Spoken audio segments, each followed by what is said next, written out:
So the valves are pretty important to keep the blood from flowing backwards, and usually they work pretty well. But, like almost everything we can look at, sometimes things go wrong. And when a valve doesn't prevent blood from going backwards, that's called valvular insufficiency. And valvular insufficiency means that blood is going to flow backwards through the heart. The main problem with this is that it reduces the amount of good blood that goes forward out into the body. This can be detected often with the stethoscope because it causes a murmur. As the blood flows backwards through a valve, it causes a sort of swishing sound that we hear as a heart murmur. One common type of valvular insufficiency is caused by a prolapse. In a valve prolapse, when the valve closes, it actually goes a little bit too far, so one of the cusps opens up the wrong direction and can let blood flow backwards.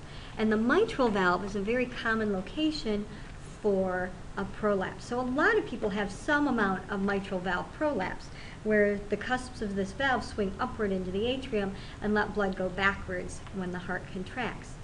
A little bit isn't a problem, but when you have a large amount of prolapse and a large amount of blood going up into the atrium, that's a lot less blood going out to the body, and it can be a problem, especially during exercise or other times when you need more oxygen and you just can't get it. Another common valve abnormality is called stenosis. In valvular stenosis, there's a narrowing of the opening of the valve, so then the area for the blood to get through is smaller, it's harder to push the blood through, and the heart has to work harder. Here you can see an example of some extreme valvular stenosis. This is usually caused by damage to the valve that causes scar tissue to build up and make the valve narrower, and it may thicken the cusps of the valve, so instead of being nice and flexible, they get stiff. In a lot of cases, valvular stenosis, the narrowing of the valve, is paired with a valvular insufficiency, or a valve that doesn't close all the way. So the heart is very important for getting blood to the body, but the heart isn't going to work if there isn't blood going to the heart itself. And so that's where coronary circulation comes in. Coronary circulation refers to the blood vessels that are bringing blood to and from the heart muscle itself. And we get blood to the heart muscle from two coronary arteries. So the coronary arteries branch off the aorta and carry blood to the heart muscle itself. There are two coronary arteries. The right coronary artery comes off the right side. You can see it goes under the right atrium here, and then it has a branch down this side called the marginal artery. And it continues around to the back of the heart in a branch called the posterior interventricular artery. These arteries supply blood to the right side of the heart and also to the back, or the posterior of the heart. The other coronary artery is the left coronary artery. It comes from the aorta here. The left coronary artery also has two main branches, the circumflex that goes around this way to bring blood to the left side of the heart, and the anterior interventricular artery that comes along the front of the heart here.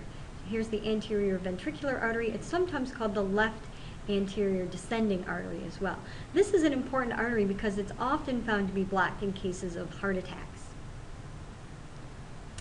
Once the blood has gotten out to the heart muscle, then the oxygen is used and we need to collect the deoxygenated blood and get it back into the heart again so it can go up to the lungs. The blood is collected in the cardiac veins. So we have the great cardiac vein here in the front, and then we have the middle cardiac vein in the back. All the cardiac veins go up here to a structure called the coronary sinus, and the coronary sinus empties into the right atrium of the heart, where the blood will then go into the right ventricle and up to the lungs to be oxygenated. One of the important things about coronary circulation is that when coronary circulation is blocked, bad things happen. What a heart attack actually is cells dying because of blocked coronary arteries. When you block a coronary artery, blood flow can't get to a part of the heart, those cells die. And we call that a myocardial infarction. Myocardial referring to the muscle of the heart, and infarction meaning cells dying without oxygen. One of the ways that we can see whether arteries are blocked or not is called an angiogram. An angiogram is an interesting procedure where they thread a tube or a catheter into the femoral artery in your groin, and they bring that up the aorta to your heart, and they can inject dye into your coronary arteries so that you can see the coronary arteries and look for areas that are blocked. So here's a quick video of that process.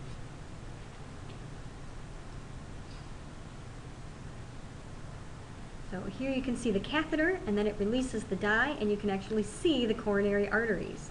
If we go to a still picture, now you can get a look at those coronary arteries. If there was a blockage in any of these coronary arteries, then the dark area would be constricted. You'd actually see that it goes from being wider to having a narrow point. One of the ways to fix that is by putting in a stent. That's sort of like a little tunnel that they can insert into the vessel, and it springs open to open up an area for the blood to go through, or bypass, where they actually take a blood vessel from another part of your body and then sew it around the blocked area so the blood has a different path to flow through.